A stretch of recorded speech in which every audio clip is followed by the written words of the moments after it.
One man's career provides a remarkable summary of the adventures we've described.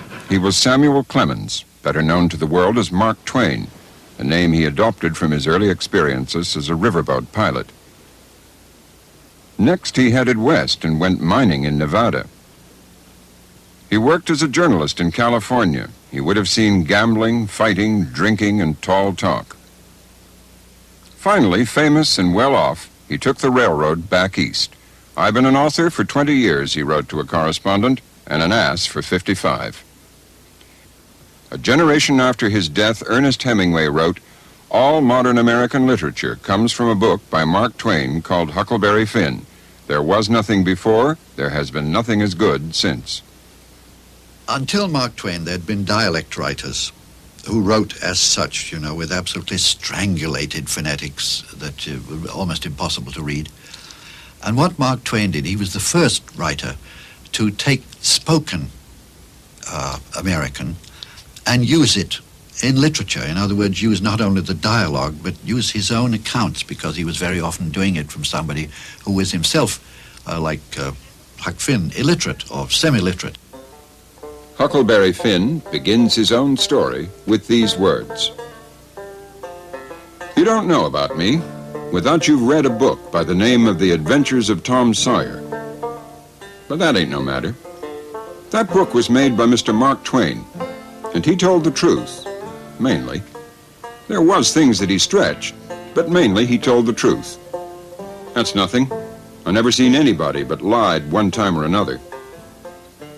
This was an appalling thing when it came out. No family, no respectable family in Philadelphia, Boston, New York, or the South would have the books in their house. It was like a very bad, almost an obscene comic strip.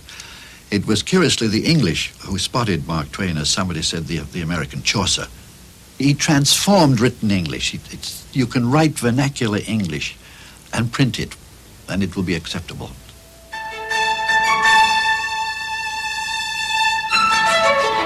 The next great episode in the making of American English happened not in the far west, but on New York City's Lower East Side.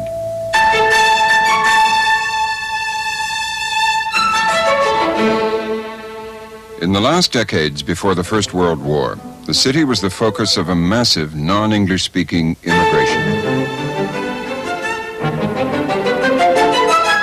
They came here in their millions.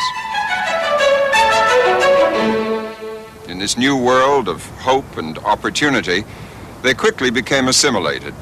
Many of their names were Americanized. They learned American English. Their children picked up the accents of their American schoolfellows. But while that assimilation was happening, the Europeans who passed through Ellis Island added something to the language of their adopted country, and ultimately to world English. Decade after decade they came, the Germans and the Italians leaving the poverty and oppression of the Old World, and the Jews from Central Europe fleeing the pogroms of the 1880s. These were the immigrant generations who passed through Ellis Island, the huddled masses yearning to breathe free, remembered on the Statue of Liberty. In peak times, as many as 15,000 a day filed past the immigration authorities here and acquired a new American identity. The echoing halls are empty now, but in their day, 2.5 million Jews, 4 million Italians, and 5 million Germans passed through this melancholy gateway to the New World.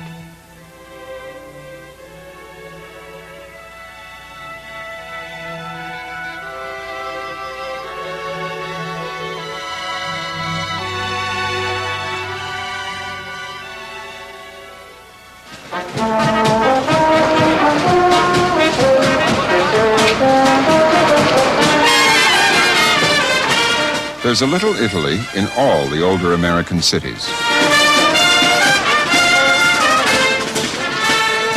Under the influence of the Italians, American English soon swallowed dozens of Roman and Neapolitan food words into its daily diet.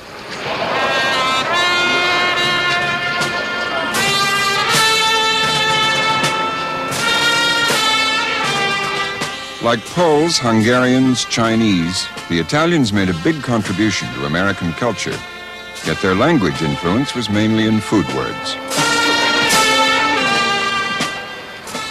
Manny Ottaviano is a first-generation Italian-American whose family passed through Ellis Island in the 20s. He lives in a mainly Italian area of Brooklyn. Manny! Hey, how are you? All right. His English is everyone's idea of Italian-American. I want a couple of sandwiches. Sure. All right? Something with gabagool, some salami, some mozzarella. Maybe I'll leave it to you. How about a piece of superside to start? Ah, you're talking, man. That's great. That's not just salami. This is That's super supersada. sada. That's All right, all right. Okay, Manny. What about you? $5. How's Poppy? Still away on the trip? Yeah, he went away. He's having a good time. That's it. Okay. Thank you very much. Thank you, Manny. Say Stay hello well. home Chip for it me. down. Say Say hello for to me. Pop, I okay? will. I'll see you again. Take care. The Italians, more than many ethnic groups, retained their language and traditions and often remained bilingual. Even today, Manny carries on the family photographic business in Italian as well as English. When we were together ourselves out on the street or playing games, it was always English. It was always the Brooklyn language that we learned. We went to our Italian when we were back in the homes, talking to our parents, to our grandparents, to our relatives. Eccoli i ragazzi. Vede, signore? I figli e i gombari. If someone comes to me and they're more comfortable in talking to me in the Italian, I will respond without any problem. Sopra il muro, si mette un chiovo sopra il muro, and sale così, sopra il muro, okay? There have been Germans in the United States since the 1640s. The Stuben Day Parade celebrates a German hero of the War of Independence. The Germans were better educated and more quickly successful than most immigrants. They added many new words to the dictionary and also a parade of familiar brand names like Westinghouse, Chrysler, Heinz, Singer, Studebaker, and Budweiser. Until 1914, German was the second language of the States. The Schaller family are partners in a long-standing New York sausage-making firm. They still use German in their everyday work. Gut, was machst du diese Wochenende?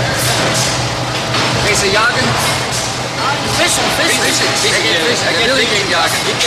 That's good. About 60% of all the people that work here are from Germany or Austria or from a German background, from German parentage. There are many that have kept up the German language. They have sent their children to German schools, and they encourage their children to take German in high school, and they are able to speak German.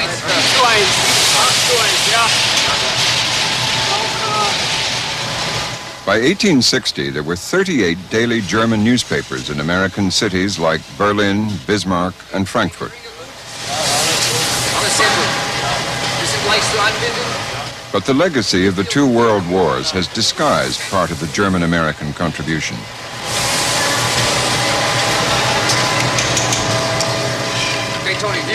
Many Germans changed their names, and sauerkraut became Liberty cabbage. Frankfurters became hot dogs.